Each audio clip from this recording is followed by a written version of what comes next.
जय माता दी। आप सभी का दिन शुभ हो। आज सुनिए चैत्र मास महात्म्य में आगे की कथा। पहले के अध्याय में आपने जाना था कि किस प्रकार देवराज इंद्र सहित सभी देवतागण ब्रह्मा जी के पास गए थे और उनकी स्तुति करने के बाद महिषासुर के अत्याचारों से पीड़ित होकर इसका कोई उपाय ढूंढने के लिए कहा। तब श्री ब्रह्मा जी कहने लगे, हे देवताओं, मैं क्या करूं? महिषासुर को वर का अभिमान है, उसे कोई स्त्री ही मार सकती है, पुरुष नहीं मार सकते। ऐसी स्थिति में मैं क्या कर सकता हूँ? इसलिए हे देवता गणों, हम सब लोग श्रेष्ठ पर्वत कैलाश पर चले। वहाँ सभी कार्यों के विशेषज्ञ भगवान शंकर विराजमान हैं। उन्हें अपना अगुआ बनाकर हम उस वैकुंठ लोक में चले जहाँ भगवान विष्णु रहते हैं। फिर उनसे मिलकर देवताओं के कार्य के विषय में विशेष रूप से विचार किया जाएगा। इस प्रकार कहकर ब्रह्मा जी हंस पर बैठे और देवताओं को साथ लेकर कैलाश की ओर चल पड़े। ब्रह्मा जी के पहुंचने के पहले ही ध्यान द्वारा उनके आगमन की सूचना भगवान शंकर को मिल गई थी। ब्रह्मा जी देवताओं के साथ आ रहे हैं, ये जानकर वे अपने भवन से बाहर निकल आए। दोनों महानुभावों का साक्षात्कार हुआ, परस्पर प्रणाम और आशीर्वाद होने लगा। सभी देवताओं ने शंकर जी के चरणों में मस्तक झुकाया। दोनों महानुभाव प्रसन्नता पूर्वक मिले। फिर गिरजापति भगवान शंकर ने सभी देवताओं के बैठने के लिए अलग अलग आसन दिए। देवताओं के आसनों पर विराजने के बाद भगवान शंकर अपने आसन पर बैठे। ब्रह्मा जी से कुशल पूछने के बाद देवताओं के कैलाश पर्वत पर आने का कारण पूछा। भगवान शंकर पूछने लगे कि हे ब्रह्मा जी, किस उद्देश्य से आपने इंद्र प्रभृति संपूर्ण देवताओं को साथ लेकर यहाँ पधारने का कष्ट किया है? महाभाग, आप आने का कारण अवश्य ही बताइए। तब ब्रह्मा जी बोले, हे महादेव, स्वर्ग में निवास करने वाले इन इंद्रादि समस्त देवताओं को महिषासुर महान क्लेश पहुंचा रहा है। उसके भय से डरकर ये बेचारे पर्वतों की खोह में घूम रहे हैं। महिषासुर तथा अन्य भी बहुत से दैत्य देवताओं के शत्रु बने हुए हैं। इस समय यज्ञ में उन्हीं को भाग मिल रहा है, इसलिए उनसे पीड़ित होकर ये सभी लोपाल आपकी शरण में आए हैं। हे शंभु, आपके भवन पर इसी गुरुतर कार्य के लिए मेरे साथ इन देवतागणों का आना हुआ है। हे सुरेश्वर, आप इनके कार्य के विषय में जो भी आपको उचित लगता हो वैसी व्यवस्था करने की कृपा करें, क्योंकि हे भूत भावन, संपूर्ण देवताओं के कार्य का भार आप पर है। व्यास जी कहते हैं, ब्रह्मा जी के वचन सुनकर भगवान शंकर का मुखमंडल मुस्कान से भर गया। अत्यंत मधुर वाणी में वे श्री ब्रह्मा जी से कहने लगे, विभो, ये आपकी ही तो करामात है। आपने ही तो उस महिषासुर को वरदान दे रखा है। भला इससे बढ़कर देवताओं के लिए अनिष्टप्रद कार्य कौन सा हो सकता है? भला कौन ऐसी सुयोग्य स्त्री है जो अभिमान में चूर रहने वाले इस दानव को मार सके? संग्राम में पैर रखने के योग्य न तो मेरी पत्नी है और न आपकी ही। महाभाग्यवती ये देवियां अगर युद्ध के मैदान में चली भी जाएं तो फिर युद्ध में सफलता किस प्रकार प्राप्त कर सकेंगी? महाभागा इंद्राणी को भी युद्ध की कला ज्ञात नहीं। दूसरी किसी स्त्री में इतनी शक्ति है जो इस मदोन्मत्त दुष्ट दानव को मार सके। इसलिए मेरे मन में तो हे ब्रह्मा जी यही विचार उठता है कि हम लोग इसी क्षण भगवान श्री विष्णु के पास चलें और उनकी स्तुति करके देवताओं का कार्य सिद्ध करने के लिए उन्हीं को बार बार प्रेरित किया जाए, क्योंकि सभी कार्यों को सिद्ध करने वाले बुद्धिमानों में सर्वप्रथम स्थान उन्हीं का है। उनसे मिलकर ही कार्य के संबंध में विचार करना उचित होगा। वे किसी प्रपंच से अथवा बुद्धि से कार्य सिद्ध होने का साधन प्रस्तुत कर देंगे। व्यास जी कहते हैं, भगवान शंकर की ऐसी बात सुनकर श्री ब्रह्मा, देवराज इंद्र आदि देवताओं ने उनका अनुमोदन किया। फिर तुरंत जाने के लिए वे सब लोग उठ खड़े हुए।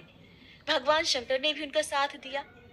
अपने अपने वाहनों पर सवार होकर वे वैकुंठ लोक को चल पड़े। उस समय कार्य में सफलता की सूचना देने वाले अनेकों शुभ शकुन उन्होंने मार्ग में देखे। इसकी सूचना देने वाला कल्याण में वायु उत्तम गंध फैलाता हुआ बहने लगा।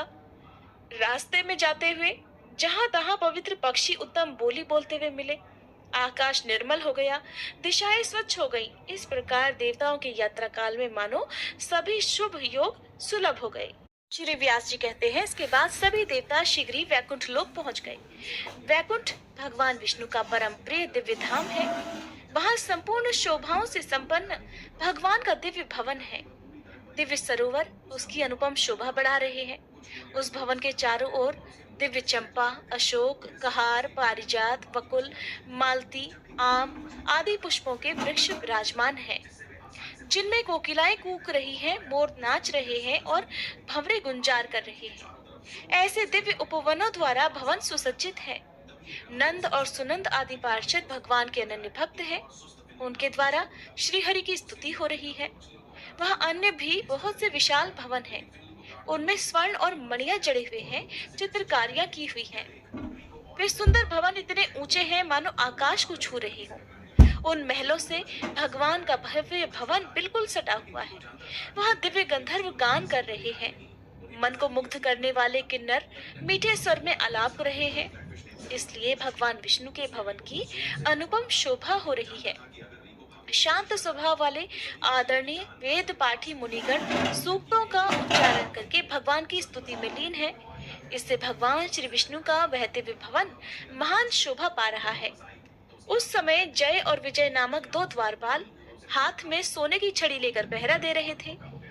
श्री विष्णु भवन पर पहुंचते ही पहले वे ही मिले। तब देवताओं ने उनसे कहा कि तुम दोनों में से कोई भी एक व्यक्ति भगवान विष्णु के पास जाकर उन्हें सूचना दे कि आपके दर्शनों की इच्छा से श्री ब्रह्मा और रुद्र प्रभृति देवता आकर आपके द्वार पर ठहरे हुए हैं। व्यास जी कहते हैं, वहां पधारे हुए देवताओं की बात सुनकर विजय ने उन्हें प्रणाम किया और तुरंत भगवान विष्णु के पास जाकर वे नमस्कार पूर्वक कहने लगे, दैत्यों का दमन करने वाले देवाधिदेव प्रभु, इस समय सभी देवता आपके द्वार पर ठहरे हुए हैं। श्री ब्रह्मा, रुद्र, इंद्र, वरुण, अग्नि, यमराज प्रभृति समस्त देवता आपके दर्शन करने के लिए विशेष उत्सुक हैं प्रभु। वे सब वैदिक मंत्रों का उच्चारण करके आपकी स्तुति कर रहे हैं। व्यास जी कहते हैं, विजय की बात सुनकर रमापति भगवान विष्णु उसी क्षण अपने भवन से बाहर निकले। बड़े उत्साह के साथ उन्होंने देवताओं से भेंट की। उस समय देवतागण थके मांदे द्वार पर खड़े हुए थे। उनके मन में दुख की तरंगें उठ रही थी। भगवान विष्णु ने प्रेम की सरस दृष्टि से देखकर उन्हें प्रसन्न किया। तब दैत्यों को मारने वाले वेद वर्णित देवाधिदेव भगवान विष्णु को सभी देवताओं ने प्रणाम किया और उनकी स्तुति करने लगे। देवतागण बोले, हे देवेश्वर जगत प्रभु, सृष्टि स्थिति और संहार की लीला करने वाले हे दया सिंधु महाराज, हम शरणागतों की रक्षा करने की कृपा कीजिए। भगवान विष्णु ने कहा, सभी देवतागण आसनों पर बैठ जाएं और अपनी कुशल बतलाएं। सबके एक साथ यहाँ पधारने का क्या प्रयोजन है? आप लोग इतने चिंतित क्यों हैं? क्यों सबके मुखों पर उदासी छाई हुई है? श्री ब्रह्मा और शंकर जी के साथ रहने पर भी आपकी ये दयनीय स्थिति कैसे हो रही है? अब शीघ्र अपना कार्य बतलाइए। तब देवतागण बोले, महाराज, दुराचारी महिषासुर हमें महान कष्ट पहुंचा रहा है। उस पर किसी का कोई वश नहीं चलता। वो पापी बड़ा ही दुष्ट है। वरदान पा जाने के कारण अत्यंत अभिमान में भर गया है। यज्ञ में ब्राह्मणों द्वारा दिए हुए भाग भी अब वही खा लेता है। हम सभी देवता अत्यंत आतुर और भयभीत होकर पर्वतों की कंदराओं में फटकते फिर रहे हैं। मधुसूदन, श्री ब्रह्मा जी के वरदान के प्रभाव से यह दानव महान अजेय बन गया है। इसलिए इस काम को अत्यंत कठिन जानकर हम लोग आपकी शरण में आए हैं। दानवों का संहार करने वाले हे श्री कृष्ण, देवताओं का उद्धार करने में आप पूर्ण समर्थ हैं। कोई भी दानवी माया आपसे छिपी नहीं है। इसलिए महिषासुर को मारने का आप ही कोई प्रबंध कीजिए। ब्रह्मा जी ने उसे वर दे दिया है कि पुरुष मात्र से तुम अवध्य रहोगे। अगर किसी स्त्री के द्वारा उसके वध की कल्पना की जाए तो ये सर्वथा असंभव लग रहा है, क्योंकि किस स्त्री में ऐसी शक्ति है जो युद्ध में उस दुष्ट को मार सके। वह महिषासुर नीच तो था ही, वरदान के प्रभाव से हे प्रभु उसकी उच्छृंखलता और भी बढ़ गई है। भगवती पार्वती, लक्ष्मी, शची अथवा शारदा, इनमें कौन है जो इस दुष्ट को मारने में समर्थ हो सके?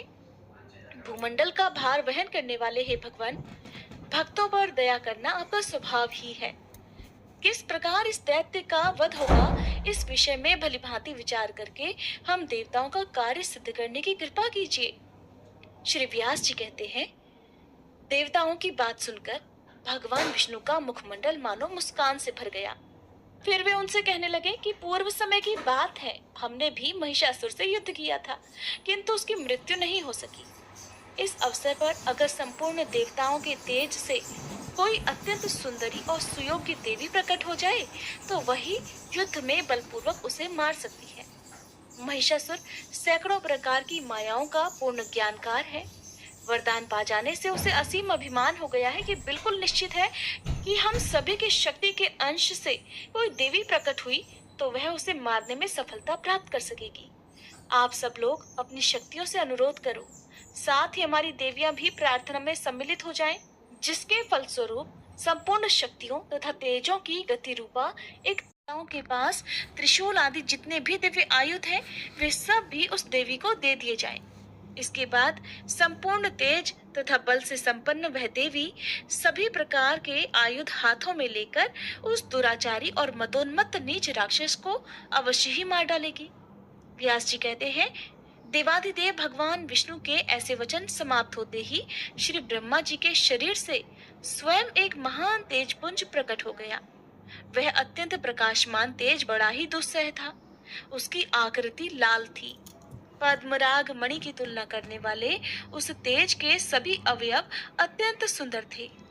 उसमें कुछ शीतलता थी और वह उष्ण भी था। अनेकों किरणें इसकी शोभा बढ़ा रही थी। महाराज, इसके बाद भगवान शंकर के शरीर से एक अद्भुत और दिव्य विशाल तेज प्रकट हुआ।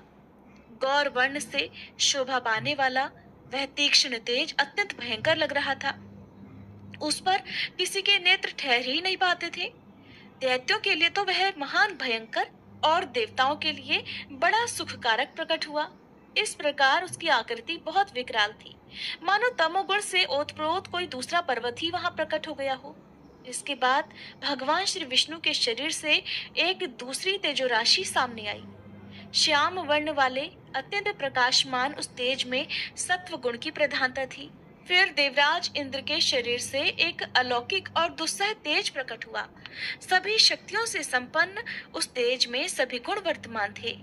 ऐसे ही वरुण, कुबेर, यमराज और अग्नि के शरीर से भी पृथक पृथक तेज प्रकट हुए। इनके अलावा जितने भी अन्य देवता थे, उन सब के शरीरों से भी तेज का प्रादुर्भाव हुआ। सबके विग्रह से निकले हुए तेज एकत्रित हुए और उनका एक लगता था मानो कोई दूसरा महान तेजपुंज हिमाचल पर्वत ही सामने आ गया हो। सब देख रहे थे। इतने में ही देवताओं का वह तेजपुंज एक परम सुंदरी स्त्री के रूप में बदल गया। वह सर्वश्रेष्ठ नारी ऐसी विलक्षणा थी कि उसे देखकर सबके सब आश्चर्य मानने लगे। वही भगवती महालक्ष्मी हुई। उनमें सत्व, रज और तम तीनों गुण वर्तमान थे। संपूर्ण देवताओं के तेज से प्रकटित वह देवी 18 भुजाओं से शोभा पा रही थी। उनके 3 रंग थे। अखिल विश्व को मोहित कर देना उनका स्वाभाविक गुण था। स्वच्छ मुख था, काले नेत्र थे, दोनों ओठों में लालिमा छाई हुई थी, हाथ और तलवे लाल थे। अलौकिक अलंकारों से सभी अंगों की छवि बढ़ गई थी।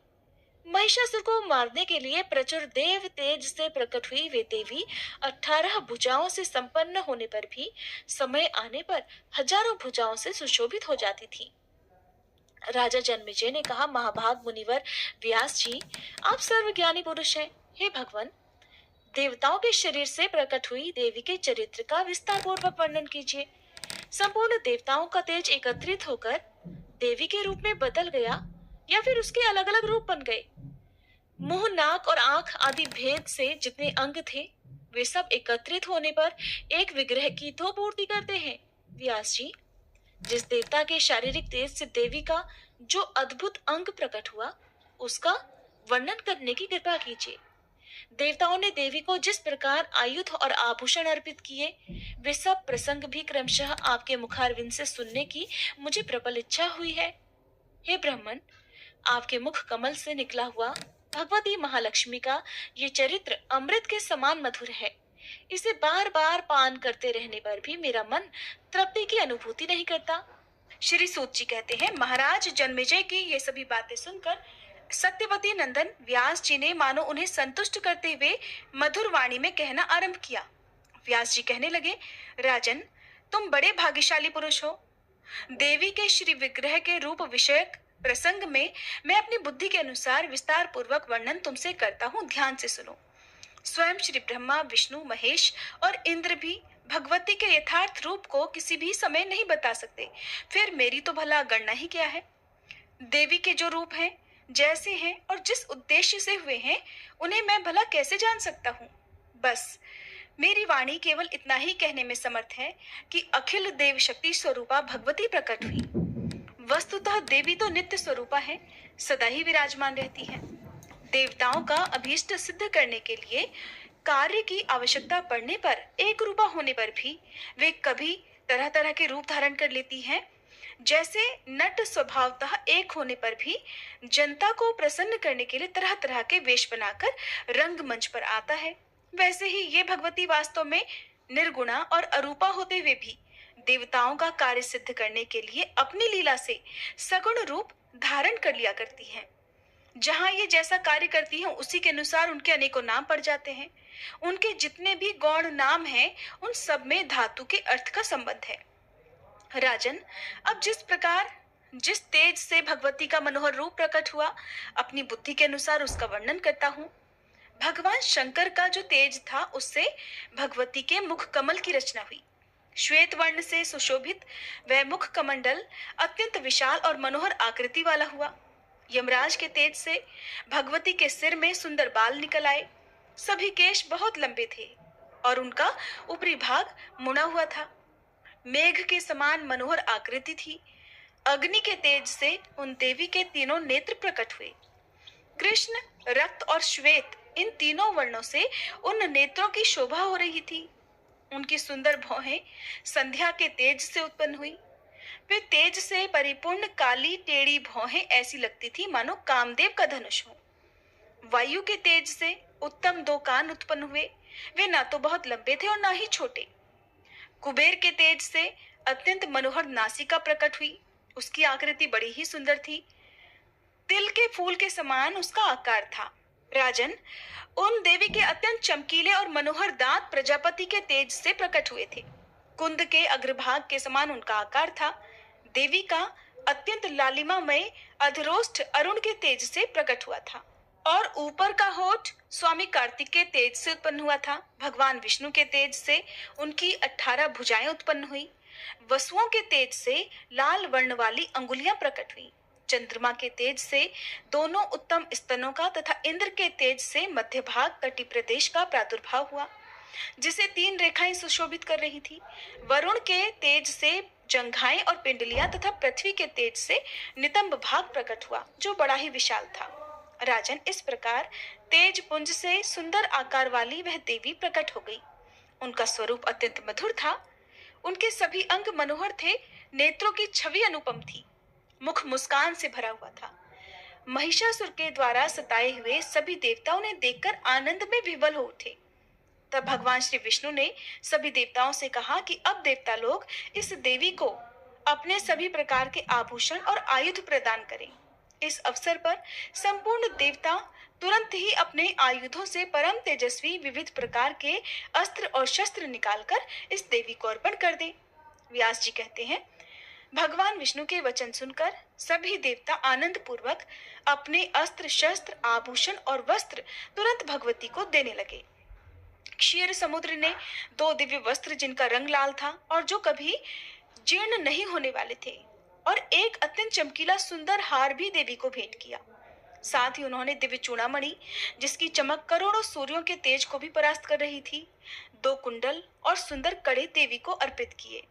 विश्वकर्मा जी ने बड़ी प्रसन्नता से बाहुओं के लिए केयूर और कंगन, जो अत्यंत अद्भुत और अनेक प्रकार के रत्नों से सुसज्जित थे, देवी को भेंट किए। त्वष्टा ने सुंदर चरणों में पहनने के लिए निर्मल नुपुर, जिनमें मधुर ध्वनि निकल रही थी और जो रत्नों से भूषित और सूर्य के समान प्रकाशमान थे, देवी भगवती को भेंट किए। त्वष्टा का हृदय बड़ा उदार था। उन्होंने कंठार और अंगुलियों में पहनने के लिए रत्नों की बनी हुई अंगूठियां भी दी। वरुण ने कभी न कुम्भलाने वाले कमलों की माला भगवती को भेंट की।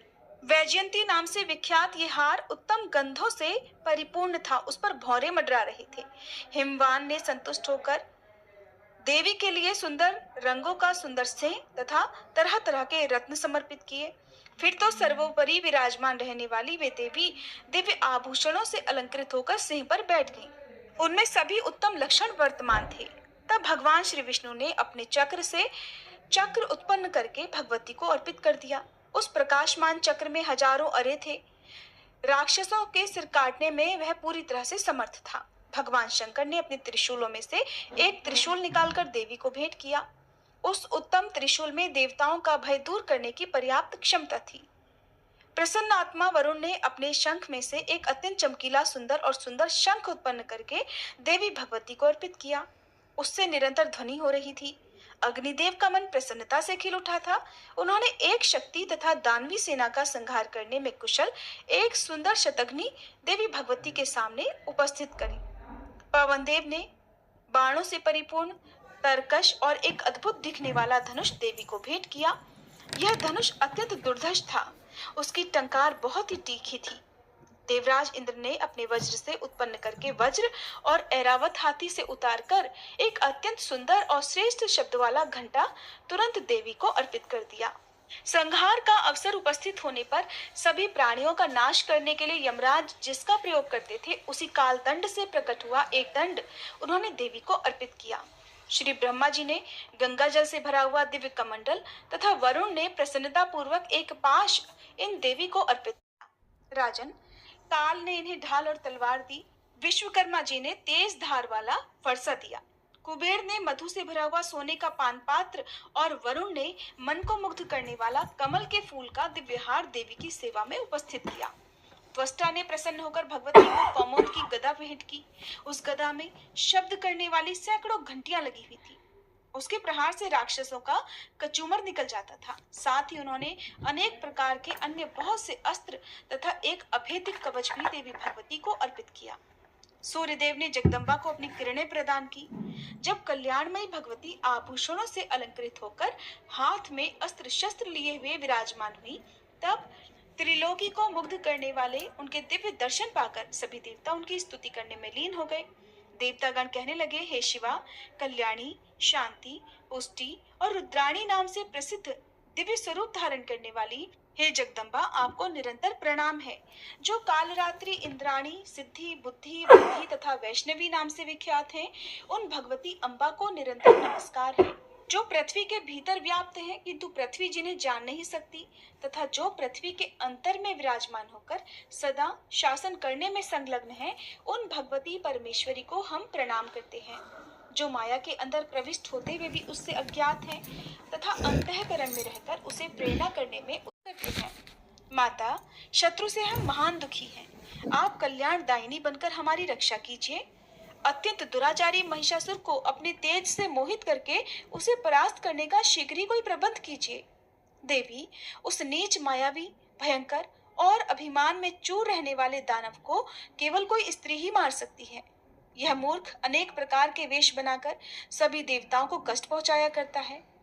भक्तों पर कृपा करने वाली देवी, इस अवसर पर सभी देवताओं के लिए केवल आप ही शरण हैं। आपको नमस्कार है। दानव द्वारा सताए गए हम देवताओं की आप रक्षा कीजिए। व्यास जी कहते हैं, इस प्रकार देवताओं की स्तुति करने पर संपूर्ण सुख प्रदान करने वाली महादेवी का मुख मंडल प्रसन्नता से खिल उठा। देवताओं के प्रति वे मंगलमय वचन कहने लगी कि हे देवताओं, अब उस मूर्ख महिषासुर से आप निडर हो जाइए। मैं शीघ्र ही उस अज्ञानी अभिमानी दैत्य को संग्राम में मार डालूंगी। व्यास जी कहते हैं, देवताओं से ऐसा कहकर अत्यंत स्पष्ट स्वर में देवी बड़े जोर से हंस पड़ी। फिर वे बोली, भ्रम और मोह से युक्त ये कैसा विचित्र जगत है। आज सभी देवता महिषासुर से अत्यंत भयभीत हो रहे हैं। इनका कलेजा थर्रा उठा है। आदरणीय देवताओं, प्रारब्ध बड़ा ही घोर और दुर्जय है, क्योंकि काल और कर्ता होने का सौभाग्य उसी को प्राप्त है। उसी के विधानानुसार सुख और दुख प्राप्त होते हैं। इस प्रकार कुछ हंसकर बात करने के बाद देवी ने अट्टहास भरे उच्च स्वर से गर्जना की। उस महान भयंकर शब्द को सुनकर दानव डर गए। उस अद्भुत शब्द से पृथ्वी कांप उठी। सभी पर्वत डोलने लगे। गंभीर समुद्र में तरंगे उठने लगी।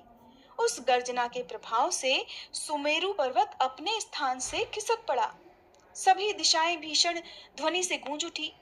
उस गगन भेदी उच्च ध्वनि को सुनकर दानवों के सर्वांग में भय व्याप्त हो गया। देवताओं को अपार हर्ष हुआ। देवी, आपकी जय हो, आप हमारी रक्षा करें। इस प्रकार वे सब के सब देवी से प्रार्थना करने लगे।